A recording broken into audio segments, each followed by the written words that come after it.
Good boys water polo matchup in the good land of Goleta between the home Dos Pueblos Chargers and visiting Carpinteria. Opening possession of the game, and DP's Ben Fuhr scores one of his 4 goals in the game. Chargers get another early goal. Eli Carnegie turns and scores 2-0 DP. Carp getting their offense going. Lefty Sam Medell with terrific placement for their first goal. Warriors' Micah Smith doing work in the set.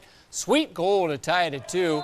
Chargers retake the lead. Freshman standout Channing Wygo putting DP up 3-2 after 1 quarter. Second quarter, Eli Carnegie with 2 more goals. He tallied 4 in the game. Great individual effort here to get by the defender and score.